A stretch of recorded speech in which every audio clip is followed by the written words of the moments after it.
Jo, domosdoshmë ekip më të mirë. Ti si mendon, kush është ekipi më i mirë, Shqipëria apo Serbia? Unë mendoj që për individ Mbyllë kamerën. Kur një njeri që dhe mbrapa ka pas që njëri që rrethojnë gjithë. Lorik Cana. Lorik Cana.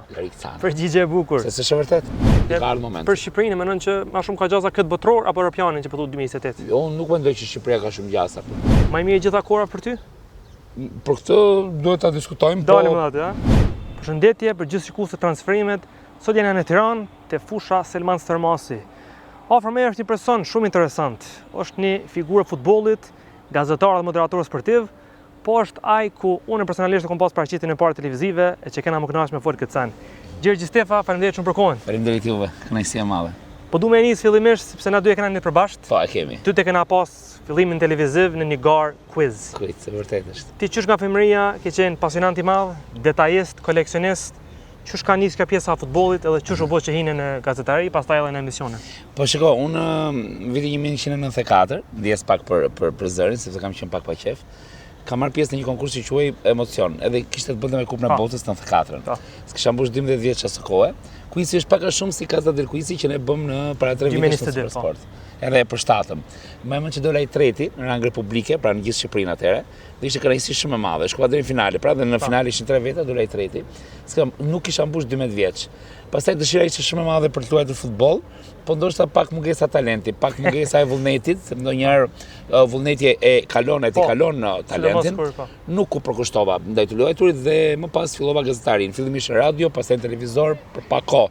Kur isha i vogël, derisa në fillimin e viteve 2000, zyrtarisht u bëra gazetar sportiv pranë aso kohë gazetës Telesport dhe kështu vazhduan rrjedha e ngjarjeve. Domethënë edhe pse e ki pas themi një pasion për futbollist, prapë se ke lënë që me ta shuat ëndrrën që me qenë futbolli, jeta jote në çfarë do mënyrë? Unë që kur isha i vogël, e ndjeja që futbolli ishte gjithçka për mua. Dhe kjo dhe fal dhe babait, sepse ai ma ka futur pak në gjak, më merrte në stadium, bënte dhe jam dashuruar me futbollin që në fillim. 6 vjeç kam pa kampionatin evropian, 8 vjeç Kupën e Botës, jetoja çdo ditë me ndeshjet, improvizoja vetë lojra, improvizoja vetë komente dhe nuk e kam parë veten asnjëherë të shkëputur nga futbolli. Ka qenë një moment në vitin e 34 gjimnaz që nuk kisha i angazhuar në fakt media, as radio, as televizion. Jo, unë nuk kam vojtur asnjëherë për vajza, por asnjëherë futbolli nuk më ka penguar me to. Jo, ka qenë një periudhë jetësimi që nuk kisha i angazhuar, pra dhe për hir të së vërtetës, edhe kur mbarova gjimnazin, thash vazhdova fakultetin ekonomik, e mendoja si në për të, po jo si gjë madhore. Pastaj kur më dha shansi për të punuar në gazetë, ngeca, si i themi ne këtu në Shqipëri. Po. Gjergji, për dallim nga unë edhe nga koha tash, ne tash kuptohet, ndeshjet i shohim live, po kena mundësi të pa në YouTube, pastaj me kërku informata për to tjera. Në atë kohë keni pas veç një kanal teme me pa një ndeshje, pastaj informata tjera keni keni mbajt men, apo si keni gjetë ato themi detaje që keni ti në atë kohë? Pikë pari, ajo ka qenë koha të rrenit, pra ti nuk ishe televizione, nuk ishe internet, nuk ishe lajme, ti duhet të shkoje në stadium, duhet të shkoje në stërvitje, duhet të shkoje të shije. Dhe unë mendoj që lidhja e njeriut me natyrën është më e fortë se lidhja e njeriut me internetin, pra lidhja si spirituale po dhe mendore. Ti mban mend një gjë që ke qenë prezent më shumë se sa një gjë që ke dëgjuar apo e lexuar. Patjetër kjo, sepse ka të bëjë me përqendrimin, me emocionet e tjera. E pa në këtë këndvështrim në atëherë as nuk e mendonim që do vinte kjo kohë. Unë e kuptoja që interneti po sillte revolucionin, por patjetër nuk kisha aftësinë për të kuptuar në çfarë grade do ta bënte. Për hir të vërtetës, kur unë kam filluar punë në gazetë, kishte në hapat e para teknologjisë, kishte internet, pra informacioni merr nëpërmjet internetit, por nuk ishte teknologjia sotme, pra nuk kishin foto, nuk kishin videot e tjera. Transmetimet televizive kishin filluar të stabilizoheshin. Pra herë të parë u shitën drejta televizive në Shqipëri vitin 2000, tani bleu Serina dhe Champions League-ën. Pra nuk ishte më ai kaos derisa më pas Supersporti dal nga viti 2012-2013, bleu dhe drejtën ekskluzive të kampionatit shqiptar. Pra diçka u bë në ato vite. Por unë mendoj që sidomos më përpara, po dhe sot, vlera shumë e madhe, memoria është një dhuratë që ta jep Zoti, dhe unë mendoj që memoria e mirë, e fortë, memoria fotografike, po dhe analitike të ndihmon në këtë profesion shumë. Gjergji, përgjatë gjithë këtyre viteve në televizion, në botën e futbollit, gjithmonë ju jeni shumë afër të kuptohet në kombëtarin shqiptar. Po du me të pyet, tash kanë dy raste kur shkuan në Euro 2016 dhe 2024. Çu sheh grupin aktual, dy ndeshje të para pa me Anglinë humbje e pritshme ndoshta, pastaj me Andorrën fitore e pritshme.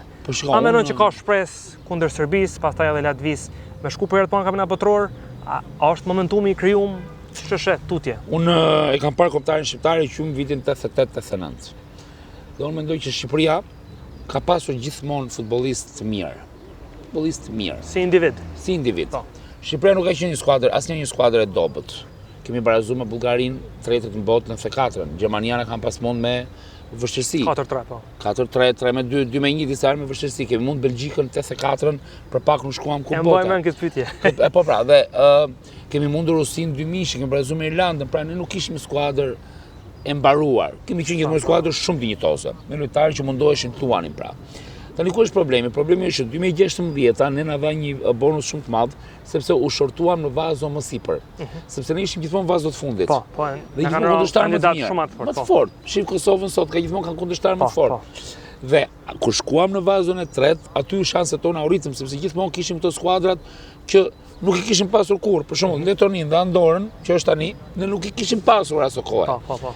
E parë në këtë këndvështrim ne jemi pozicionuar tani si një skuadër e mesit të Europës, për mendimin tim. Pra qoftë Europa ka 53 shtete, ne jemi diku aty te 20-ta te 24-ta, siç tregoi dhe evropiani. Plus minus. Kupa botës është më e vështirë, sepse përveç se duhet të dalim të dytët dhe për këtë kemi një kundërshtar direkt që është Serbia, dhe që të shkojmë deri te Serbia, unë mendoj që duhet i marrim maksimumin Faroes dhe Andorës. Pra duhet të marrim aty 12 pikë që të tentojmë me Serbinë. Vendet e dyta do luajnë pastaj play-off. Kështu që shanset tona për të hyrë në kampionatin evropian, po dhe të Serbisë, që sot i vjen në një peshore të dyja. A jemi në njëjtë nivel Shqipëria me Serbi? A ka dallim prej vitit 2014 me ato ndeshjet? Po ne 14-15? Ne tani unë e di që këto gjëra ndonjëherë nxjerrin nga kontenti dhe në rrjetet sociale bën një rrugë e madhe. Ne nuk e mundem Serbinë. Në ndeshja e parë përfundoi. Pjesa e parë pak pa përfunduar, Shqipëria pat një momentum me dy raste. Ndeshja në Beograd kur ndaloi ishte 0-0. Në Shqipëri na mundën 2-0. Pos një goditje që ka leshit që ishte. Shqipëria e mundi Serbinë gjyq, edhe në opinion, edhe në vlerë, por në fushë nuk e mundëm Serbinë. Ne kualifikimi jon kaloi nëpërmjet gabimeve të tyre në sjellje, apo jo, që u ndëshkuan nga Komisioni i Arbitrazhit Sportiv. Pra ne, si Shqipëri, gjithmonë, që ditën që është pikur futbolli, dhe ju lutem këtë mos ma prini, sepse interpretohet keq, Serbia ka qenë gjithmonë, ka pasur një futboll më të mirë se ne, dhe ky është fakt. Në nivel klubesh dhe në nivel kombëtar. Tash ç'është mendon që qëndron puna? Serbia është skuadra më e mirë se Shqipëria. Më e mirë se Shqipëria. Shkoi ditën e FIFA-s. A mendon që fakti që Shqipëria shkoi në kampionat evropian nuk e psoi asnjë gol kualifikimin në shtëpi, a ka ndikuar kjo pak që me pasti për stabiliteti më të mirë se Serbia shkoi në kampionat evropian. Po. Madje duke mundur Portugalin në grupe, ajo. Po dhe Shqipëria pa mund Portugalin 2014-ën 0-1 me Balën. Jo domosdoshmë ekip më të mirë. Ti si mendon, kush është ekipi më i mirë, Shqipëria apo Serbia? Unë mendoj që për individ mbyll kamerën.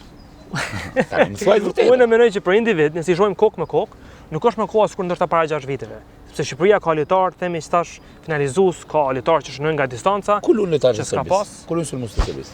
Po, çojmë Mitrović deri vonë Fulham tash ka shkuar në Arabi, kena Milenković Savić deri vonë, okay, Tadi që kena atje, po edhe Shqipëria gjithë lojtarët në top 5 ligat. Shikoj nuk thash jo sepse po e shnoj sikur një bëbim të pas Shqipëri Serbi. Po.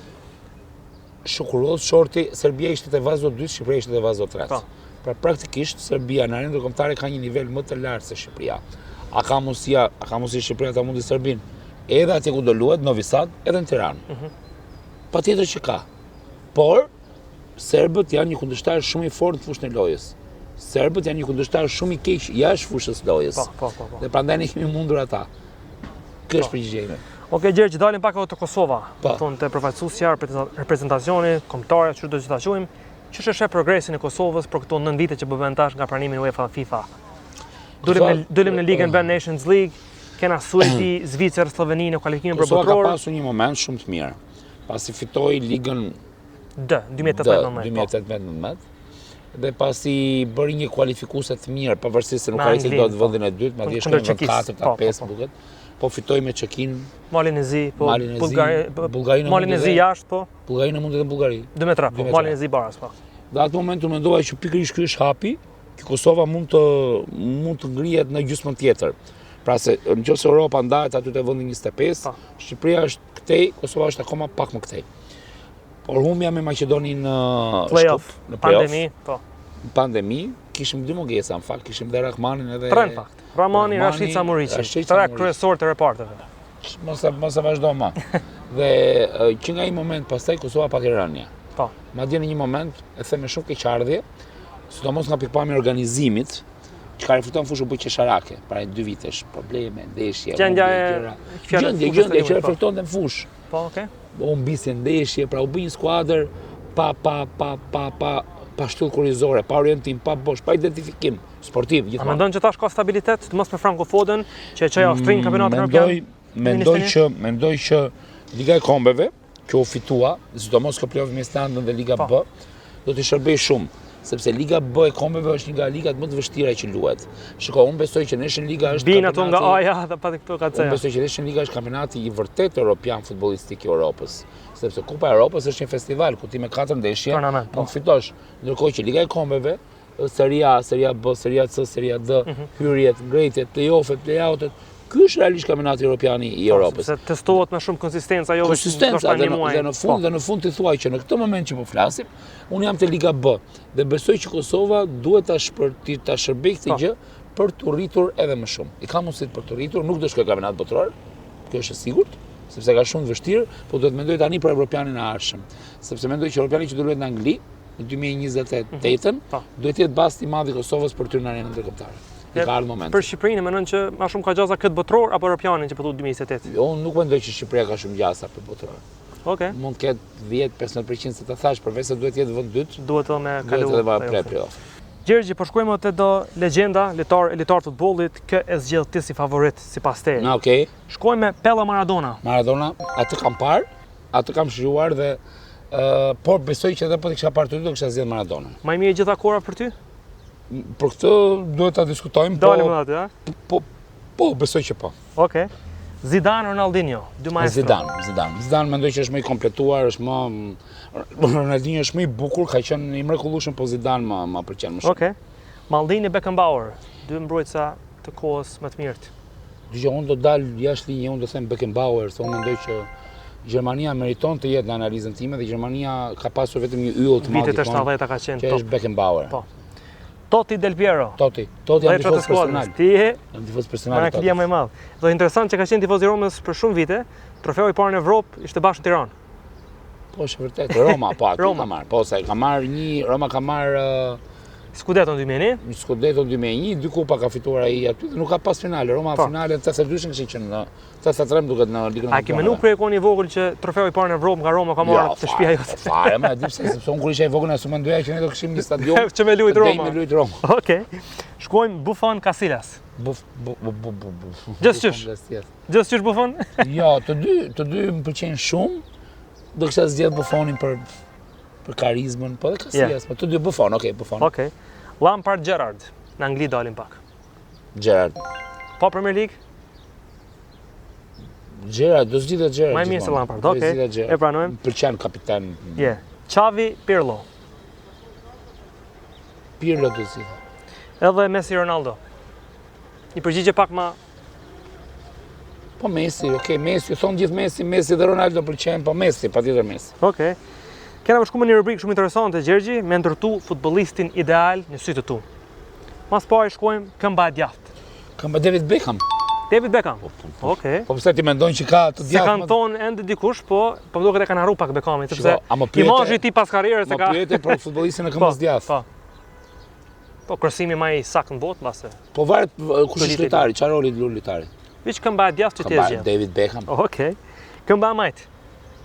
Këmba e majt, Sallaksi më i madh, Messi. Nëse thum Maradona, Messi njëoni, ha? Maradona. Okej. Maradona. Shpejtësi, puro shpejtësi fush. Ronaldo da Lima. Ronaldo da Lima. Fuqi, qoftë me top, qoftë në duele, fuqi.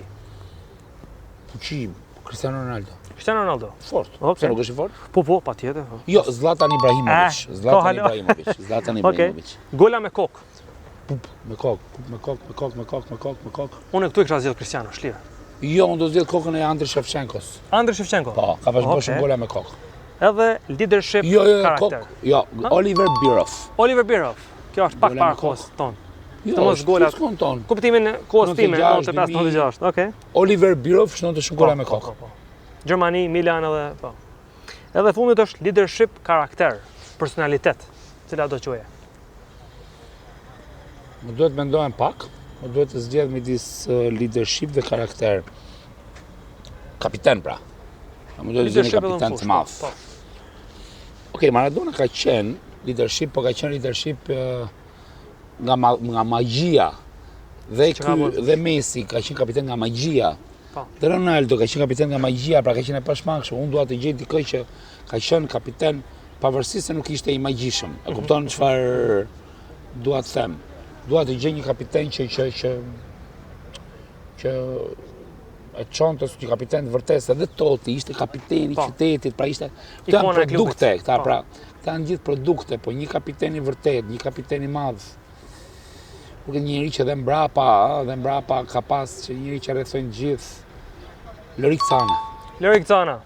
Përgjigje e bukur. Se s'është vërtet? Është e vërtet, sidomos për pjesën e kombëtarës, Paris, pastaj Marseille nuk ka qenë kapiteni i madh. Po, kuptohet ato golat që Champions League, Tani pra doja të gjej dhe nuk e kisha më nuk e gjej. Doli shumë spontane, më doja të gjej një kapiten që kur del në atë dhomëzhveshje dhe në stadium dhe unë mendoj që Cana kudo ku ishte, dhe sikur të ishte i Francës, dhe kur të ishte i Brazilit, dhe sikur të ishte i Hollandës, pavarësisht se është një lojtar i limituar. Mesfushor, teknik. Pra nuk bën gola, do ishte patjetër kapiten. Përgjigje shumë e bukur. Shikues nderuam, dashur, kjo ishte intervista me Gjergji Stefan, pyetjet, sfidat të gjithë tjera. Gjergji, faleminderit shumë për kohën. Faleminderit juve. Kënaqësi.